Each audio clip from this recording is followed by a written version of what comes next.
Hi there, it's Sandra from Savvy Teaching Tips. Today I want to tell you why I think calendar math is essential. And don't forget, if you want me to create more videos like this, please like and subscribe below and ring that bell so you get notifications on all my upcoming videos. So calendar time is an essential part of the morning routine in elementary schools.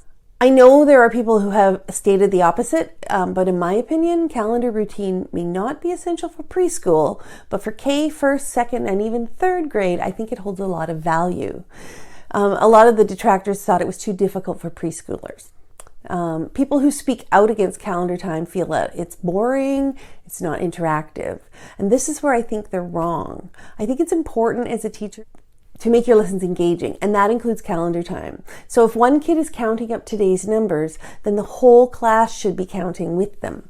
Everyone can chant, today is Tuesday, yesterday was Monday, tomorrow will be Wednesday, and so on. This engages the kids in the activity. Some other things to consider about calendar math.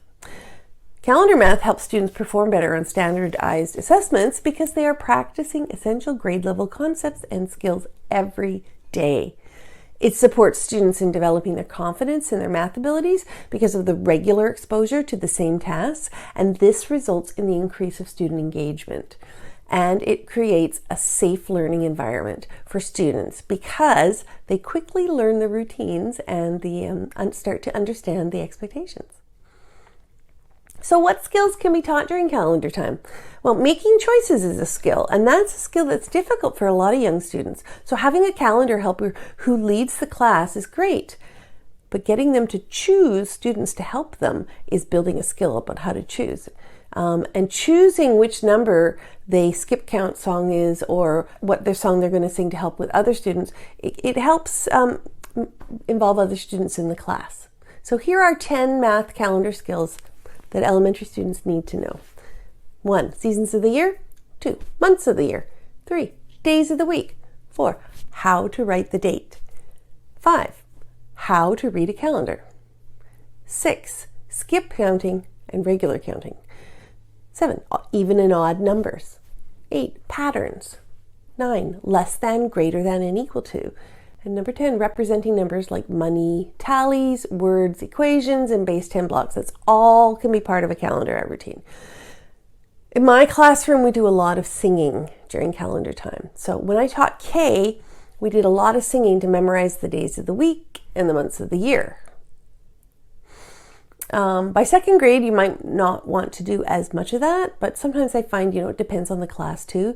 Sometimes the older kids find this too repetitive and boring, but sometimes they are right in there. It just depends on the maturity of the class, I think. There are skip counting songs like counting by 2s, 5s, and 10s, and my grade 2s always find the counting by 3s a bit of a challenge. So that, you can change the level to suit the age you're working on. I'm going to link below the web page that I use to teach calendar songs. I've been using these songs for years and I was so happy to find them on YouTube. This particular playlist also teaches concepts like even and odd, geometric shapes, doubles. Basically, if you are trying to get kids to memorize something in a mathematical concept like counting, then singing songs about it is the best way. So how do I teach calendar differently for each grade? So here are 3 calendar math kindergarten tips. So I would teach 1 or 2 counting songs the first day and add a new song every day the first week. So now you've got a bank of songs to work with, days of the week, months of the year, etc. Then number 2, I would explicitly teach the parts of the calendar, the months, the days, the week, the number of days, and at the end of the month, we'll review the special days that happened, and we will then start a new month, and we will talk about the upcoming special days that are going to happen, things like birthdays and holidays, maybe a field trip, maybe a school performance. So, and number 3, use the number of school days to guide your instruction. Like count how many days of schools you've had, and we're working on those numbers right now. Here are 3 calendar math first grade tips. So review the kindergarten skills at the beginning of the year, the months of the year, days of the week, all those things that you know that you should know. Then teach again the parts of the calendar, days of the week, number of days.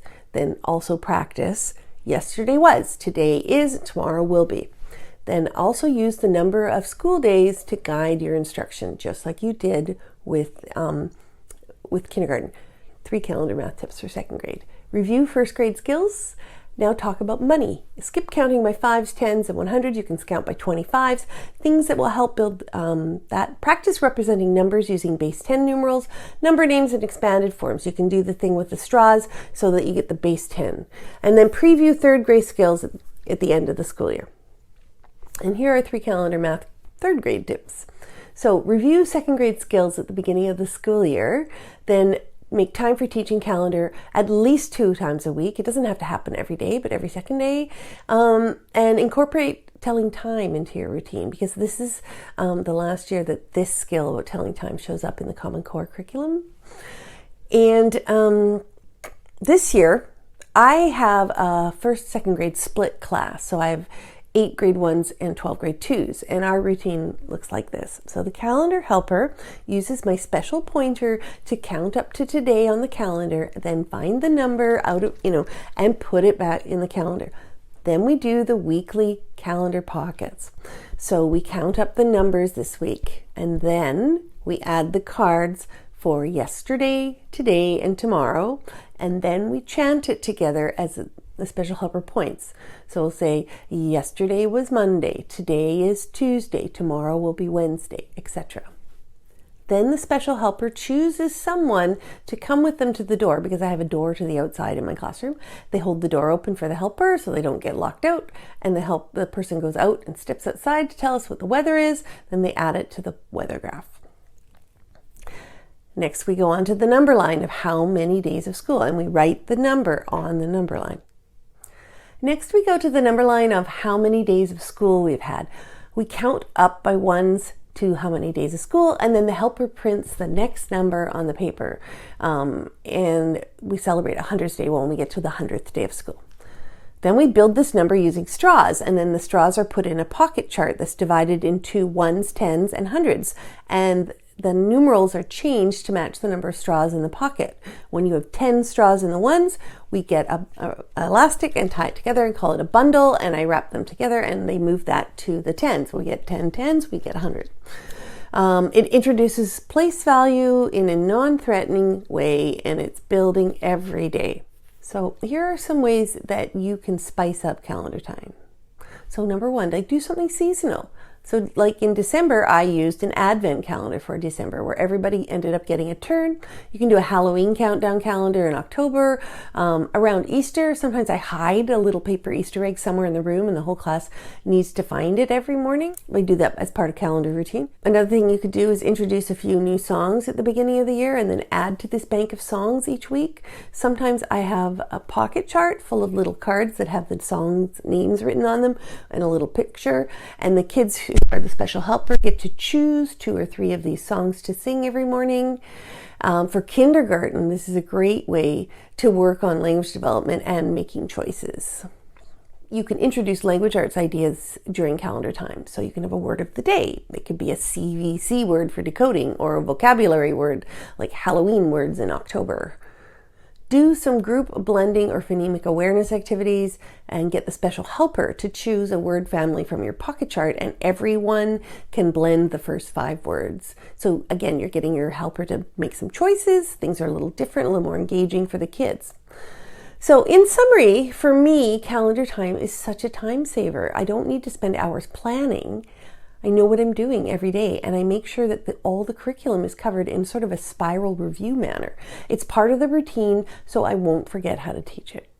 Or I won't forget to teach it, because there are days where you're like, oh, I totally forgot to do that. Unless, for me anyway, unless it's part of the routine. But that's all for today. So thanks for coming by, and don't forget my Facebook and my Instagram are Savvy Teaching Tips, and my TikTok is @SavvyTeaching. Bye.